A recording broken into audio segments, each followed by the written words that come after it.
Today we have the 2021 Tesla Model 3. This vehicle has done just over 32,000 miles. It has an automatic transmission and a fully electric motor. On our user interface, we're met with navigation as a feature, as well as an overview of the vehicle.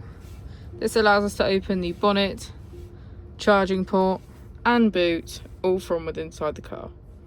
If we click on our Tesla icon in the bottom right, we can access our controls, dynamics, charging, autopilot, schedule, safety, service and software. Within safety, we have advanced features such as a pin to drive and a glove box pin.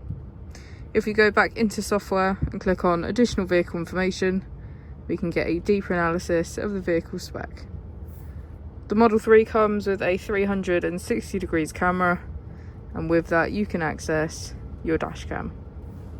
If we press here, we can access our climate control with heated seats on either side and a heated steering wheel. As we go into the back of the vehicle, we can see that it has a full leather black interior and get a good view of our panoramic roof.